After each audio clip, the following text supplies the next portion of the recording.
তিন জোড়া লালাগ্রন্থি থাকে। মুখগহ্বরের মধ্যে তিন জোড়া লালাগ্রন্থি থাকে।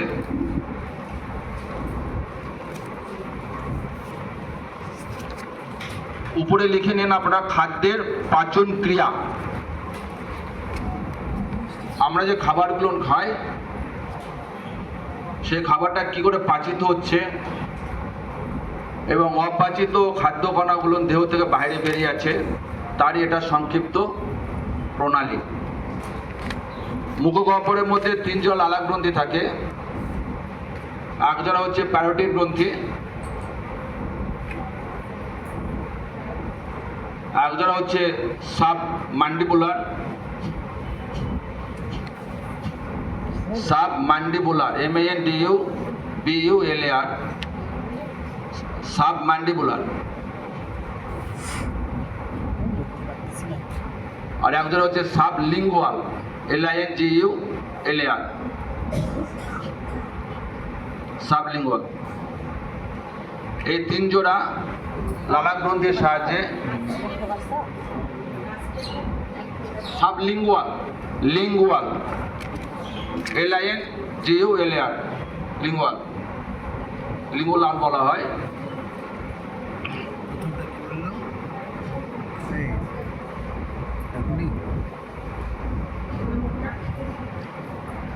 তিন নম্বরটা সাবলিঙ্গুয়াল। বাংলায় লিখে রাখলাম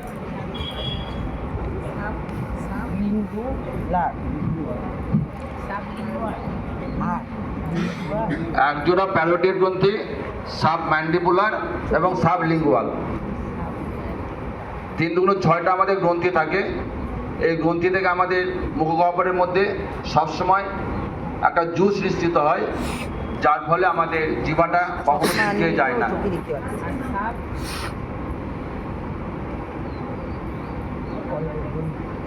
হ্যাঁ বলুন।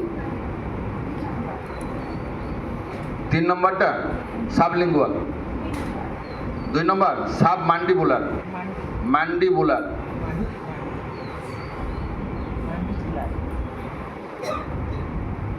বায়োলজি স্টুডেন্টরা এটা ভালো করেই জানে আর কি।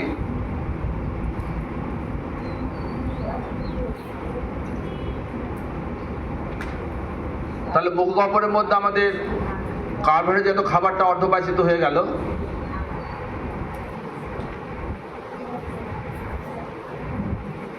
তারপর অর্ধপাচিত খাবারটা আমাদের খাদ্যনালী, যেটাকে ওসোফেগাস বলা হয় ইংরাজিতে, যার দৈর্ঘ্য হচ্ছে 10 থেকে 12 centimetre according to the height. আমাদের উচ্চতা অনুসারে সেই খাদ্যনালী দৈর্ঘ্যটা হয়ে থাকে 10 থেকে 12 সেন্টিমিটার। ভুল বললাম, 10 থেকে 12 ইঞ্চি, সেন্টিমিটার ইঞ্চি।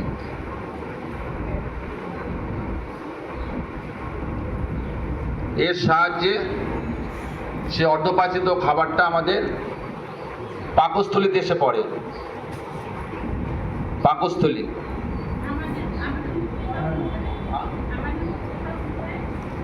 আমাদের উচ্চতা অনুসারে গ্রাসনালী, যেটাকে ওসোফেগাস বলে ইংরেজিতে, তার দৈর্ঘ্য হয় 10 থেকে 12 ইঞ্চি।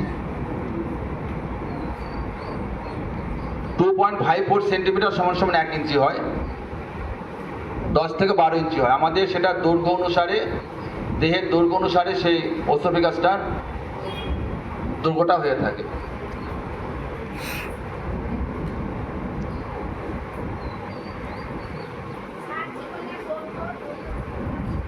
হ্যাঁ,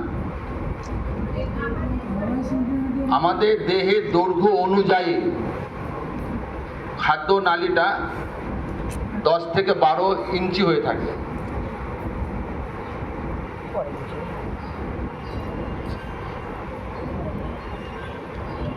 তারপরে সেই খাদ্যটা আমাদের পাকস্থলীতে এসে জমা হয় এবং পাকস্থলীর মধ্যে বিভিন্ন এনজাইম থাকে, পেপসিন, ল্যাকটোজেন, যে ল্যাকটোজেনটা বাচ্চারা খায় আর কি।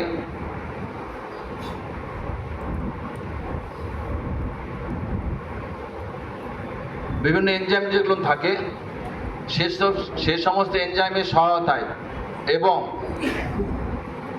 আমাদের যে লিভার থাকে, লিভার থেকে যে জুসটা বেরোয়, সকলের সংমিশ্রণে প্রোটিন এবং ফ্যাট জাতীয় খাবারগুলো অর্ধপাচিত হয়। তাহলে 3 জাতীয় খাবার 2 জায়গাতে অর্ধপাচিত হয়ে গেল।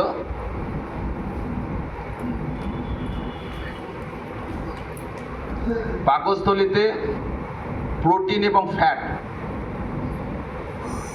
এই জাতীয় খাবারগুলো বিভিন্ন এনজাইমের সহযোগিতায়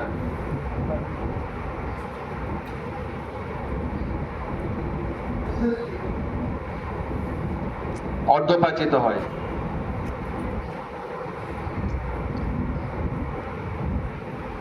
চলে যাচ্ছে কেন? এই অর্ধপাচিত খাবারগুলো ডিওডিনাম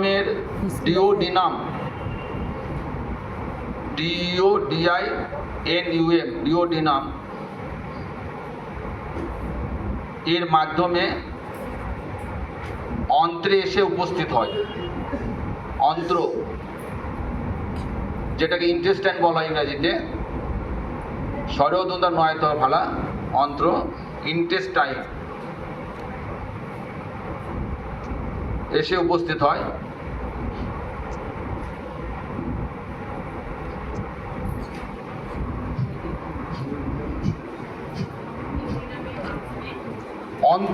অন্ত্র এসে উপস্থিত হয়, অন্ত্রে, যেটাকে ইন্টেস্টাইন বলা হচ্ছে, অন্ত্রে এসে উপস্থিত।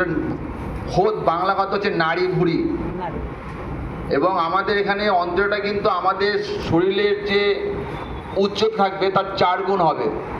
যদি কারো হাইট 6 ফিট হয়, তাহলে স্মল ইন্টেস্টাইন এবং লার্জ ইন্টেস্টাইন দুটো ভাগে ভাগ করা হয়েছে, যেটাকে ক্ষুদ্রান্ত বলা হয় স্মল ইন্টেস্টাইনকে, আর লার্জ ইন্টেস্টাইনকে বলা হচ্ছে বৃহদন্ত্র। সে শুধুমাত্র স্মল ইন্টেস্টাইন কিন্তু 4 গুণ হবে।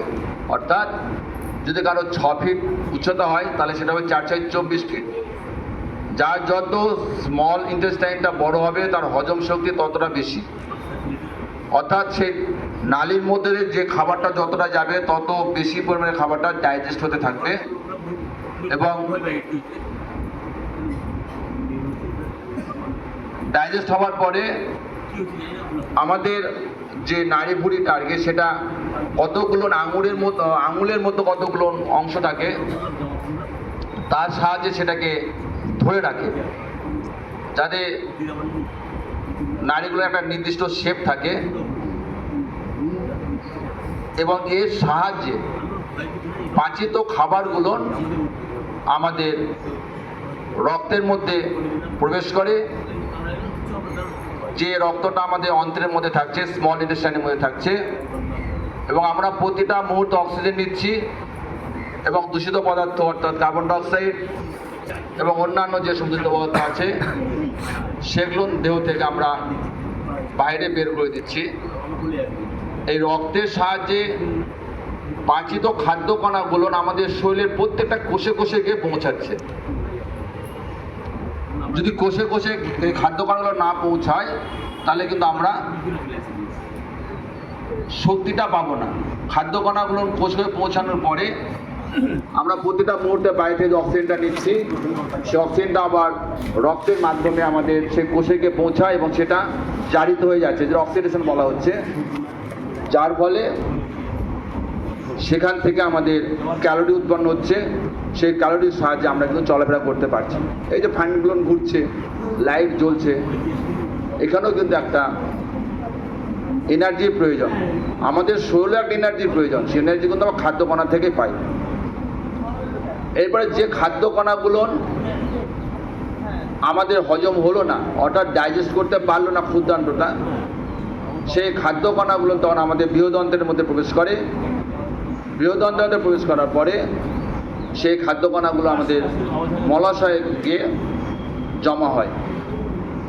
যে অপাচিত খাদ্য কণা, অপাচিত, যেগুলো পাচন করতে পারলো না, সেই খাদ্য কণাগুলো আমাদের মলাশয়ে জমা হয় এবার নির্দিষ্ট সময় অন্তর আমাদের যে অ্যানাস আছে সেই অ্যানাসের সাহায্যে দেহ থেকে বাইরে আমরা বের করে দিই। মোটামুটি এটা হচ্ছে আমাদের ডাইজেস্টিভ সিস্টেমের একটা রাস্তা, অর্থাৎ মুখগহ্বর থেকে আমরা খাবারটাকে গ্রহণ করছি এবং অ্যানাসের অর্থাৎ বায়ুছিদ্রের মাধ্যমে আমরা অপাচিত খাদ্য কণাগুলোকে দেহ থেকে বাইরে বের করে দিচ্ছি। আমাদের যে শরীরটা আছে সেই শরীর যদি সঠিকভাবে সুস্থ না থাকে তাহলে আমাদের কিন্তু কোনো কিছু ভালো লাগবে না। এবং শরীরটাকে সুস্থ রাখার জন্য আমাদের যে সমস্ত ক্রিয়াগুলো করার দরকার সেগুলো যদি আমরা সঠিকভাবে করতে পারি তাহলে কিন্তু আমাদের শরীরে অসুখের পরিমাণটা কম থাকবে। আমি সারাদিনে একটা চার্ট আপনাদেরকে বলার চেষ্টা করছি, যেটা স্বামীজিও বলে থাকেন, আপনারা অনেকেই জানেন সেটা, আমি জাস্ট সেটাকে পুনরাবৃত্তি করার চেষ্টা করছি। সকালে ঘুম থেকে উঠে খালি পেটে আমরা বিশুদ্ধ জল খাওয়ার চেষ্টা করব, যার যেটা সমর্থ আর কি, 1.5 glass 2 glass 2.5 glass 3 glass each and everyday, শীত গরম বর্ষা প্রত্যেক দিন। তারপরে প্রাণায়ামটা আমরা করে নিলাম, তারপরে সকালে কিছু খাবার খেয়ে নিলাম। খাওয়া দাওয়ার সঙ্গে সঙ্গে আমরা যতটা পারবো জল না খাওয়ার চেষ্টা করব, জলটা খাবো না। কারণ আমাদের যে খাবারটা যাচ্ছে সেই খাবারটা যখন পাকস্থলীর মধ্যে প্রবেশ করছে সেখান থেকে কিছু এনজাইম নিঃসৃত হচ্ছে, সেই এনজাইমগুলো সেই খাবারগুলোকে পাচিত করার জন্য কাজ করে। এবার সেখানে যদি আমরা জলটা দিই ওই সময়টাতে তাহলে সেই পাচন ক্রিয়াটা সঠিকভাবে হবে না, যার ফলে আমাদের অ্যাসিডটা তৈরি হয়। এখন অ্যাসিড তো প্রায় সবারই আছে, অল্প বিস্তর কম বেশি আছে। তাহলে আমরা খাওয়ার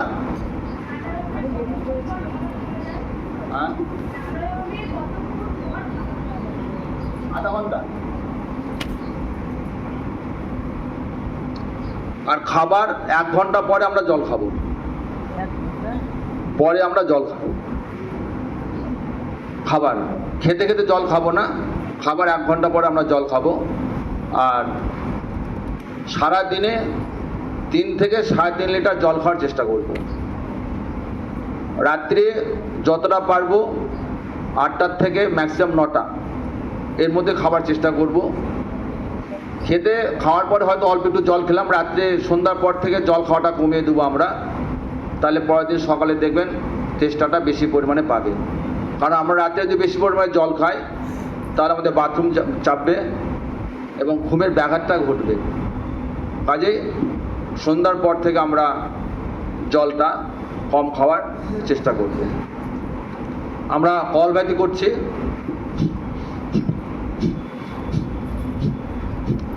এরপর আমরা দণ্ডাসনে বসবো।